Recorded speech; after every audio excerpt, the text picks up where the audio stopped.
how have you found this joy and this rush compares to, is it the same? Is it similar? Is it different from the Where's My Receipt era? Or is it totally the same? Like, how do you feel and what's the experience like? Well, the love for music is about the same. If I have to compare the two, like, when I was making Where's My Receipt with Battle Cat, man, that was some of the best times in music. And the same thing right now. I'm just having a ball, like, my camp, man, my camp. Shout out once again, shout out to Slag Dog and Mr. Ed, man. Like we challenge each other because we're all musicians, we're all producers. So, we challenge each other and it's fun. You feel me? Like it's really, really, really fun again. Like, I might be watching TV and hear a sound bite and I record it and send it to Slag. He'll laugh and he'll build something around it, or I send it to Mr. Ed. Mr. Ed will build something around it, or we'll be having a conversation, and he'll find something out that clip, you know, uh, and scratch it. It's just we just really encourage each other to be creative. So that's part of the love, man. Okay. Yeah. And the creativity shines as a result of that, I think, throughout Pacific Standard Time. And one of the more interesting ways that a song is the Out the Mud with MC Random, how you guys are doing the tag team thing. Yeah. So we used to get a lot of that in rap, whether that's Tribe Called Quest, whether that's N.W.A with Ren and Eazy or Ren and Dre or whoever, EPMD. A lot of people would tag team, go back and forth, and of course there's hundreds of other examples. But for you guys, what made you want to do it, and why do you think it works so well? Well, yeah, shout out to MC Random, man. Actually, it was Random's idea because the way I approached him, I was like, we're gonna split up a verse. So you do 8 bars, I'm gonna come behind you and do eight. And he was like, man, let's go back to back. And I was like, what you mean? He was like, man, I do 4 bars, you do 4 bars. I do four, you do four. You feel me? So it came out like that, and actually it came out dope. Came out dope. Yeah, Out the Mud is a great one. And also on Out the Mud, you shout out the Nonce with the mixtapes and their World Ultimate LP, I think is one of my favorites from the late 90s that doesn't really get a lot of shine. Um, Shout out RIP to Yusef Afloat, of course, but and Nuka bass type as well. But with the Nonce, uh, I know mixtapes was a big song out here, but what was the significance of them and what they had going on to you? They was dope, man. They was dope. They were once again, they were part of that other generation when gangster rap was just up here, right? It was just gangster rap, reality rap, whatever you want to call it. And them dudes was hip hop.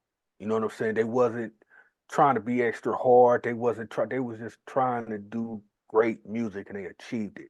So that was just my dedication to them. That was just my dedication to hip hop to let cats know, because MC Random is a underground MC. He's a real hip hop head. So for me to be like, okay, yeah, let me touch on some of this too. It was a great feeling and a great honor to salute them dudes. Yeah, there's a lot of greatness on there. Speaking of greatness, you got the turntable cut. His name is Mr. Ed on there, with a lot of turntablism on there. Yeah. And I miss that a lot of records. And the records that do it, I find that I gravitate toward more and more, especially hearing it being done currently. So having that on the record, what do you think that adds to Pacific Standard Time? I think it kind of solidifies it. I think, like, I would never say that it's one of the best albums ever. I would never say that. I have no right to say that. But what I can say, and say it with my chest, is that it is the blueprint for hip hop. I think if the younger generation or even my peers go, damn, I miss that era of real hip hop music. I think this record is the blueprint for that. I think it's the perfect standard for that.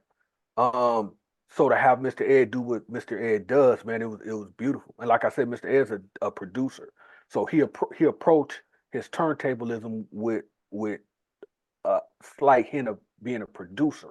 So it just worked great, man. It worked great. And actually it was my idea. I was like, man, I want to do an interlude. I want to do an interlude with all you. I don't want to do nothing. I don't want to say nothing. I don't want to do nothing. I don't even want to touch the beat because you're a producer. I want you to do everything you want to do with this interlude. And he did exactly that. And it's funny too because we were I came up with the intro.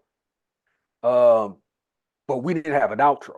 So once again, us challenging each other and doing what we do, he grabbed an old audio soundbite from uh from a voice chat that we were having. He had played me a sample like a year and a half ago, and he was playing with it, scratching. And I left a message going, Mr. You're so dope, bro. So just for him challenging and being on that creative, he used that for the outro. I was like, here we go. That's exactly what I'm talking about, man.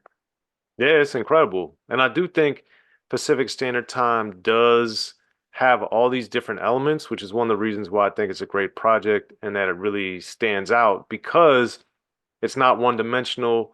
And as we both know, way back, if we go back into the 80s, then we look at the West Coast artists and albums of the early stuff like the King T's, the Eazy-E's, the N.W.A's, the Ice T's. They're looked at as gangster or hardcore or street or whatever, but they also had a lot of humor. They had a lot of scratching. They had all these different things, low profile that I think people either forget or they didn't pay attention to, or they just like the singles, whatever it is. Yeah. But I do think Pacific Standard Time does do a great job of that. And it reminds me of that in the sense that if you listen to Rhyme Pays by Ice-T, or Act a Fool by King T. I mean, these are not super hardcore albums all throughout. They got skits, they are funny, Ice T's like, you know, doing all kinds of stuff. It's not a one lane type of thing. So, congratulations on executing that on Pacific Standard Time. And another example of that is with the Los Angeles Unified Slap District because you got to kill the MC on there. You got Born Alive, K Natural. You got different dudes that I think like having Razkaz, like having Crooked Eye, you wouldn't normally be assumed to collaborate with, Mhm. but you are. So explain how and why you wanted to diversify uh, your guests in such a manner throughout Pacific Standard Time. Uh, like I said, man, I really, really, really wanted to tap into the underground scene. I really wanted to, I didn't want to sacrifice nothing with this album, man. I wanted to do exactly what I wanted to do as far as it being hardcore and as far as it being real, right? Like I wanted everything, I wanted it to be grimy. I wanted everything to be the essence. So what's better than to grab a kill Random and Born Allah and K Natural, you know what I'm saying? Because those are real West Coast underground MCs. Like, them dudes do ciphers. They got, they build. They do everything underground MC does. That's their life. So I want to grab them and get them all on one record and include myself. Like, I'm there with y'all, brothers. Let's go. Okay. And then you end Pacific Standard Time with shout outs and thank you for shouting me out on there. I appreciate it. Um, but that's something we used to get a lot of also with records, especially that were coming out in the 88, 89 era. So what made you want to bring that back? Well, the same reason why I brought back the beatboxing on West Coast Boom Slap. Like I said, man, I approached this album. I really kind of did my homework and I kind of really analyzed it. About when I was about 5, 6 songs deep, I was like, man, what am I missing? What can I bring back that people can go, damn, I haven't heard that in a minute. One was the posse cut, and then the other one was the shout out. I was like, man, I haven't heard a good shout out in years. And plus, coming back the way I'm making this resurgence, man, I had a lot to be thankful for. So it definitely makes sense to do it. Well, there it is. All right. Well, Dazzie D, anything else you want to add about Pacific Standard Time or other things you got coming up? Nothing, man. We just got visuals now. It's time. It's time to play. It's time to play. It's time to have fun. It's time to, you know, uh, tell my story, man, through these visuals.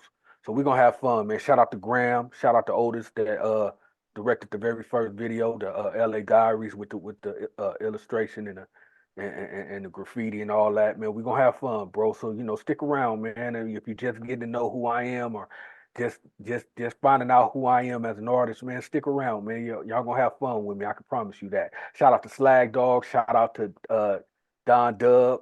You feel me? Shout out to Tiff. Shout out to my whole squad, man. Shout out to the Lynch Mob. Shout out to you. Shout out to everybody on the album. Hey, man. Hey, life is good right now, man. Pacific Standard Time. Let's go, baby.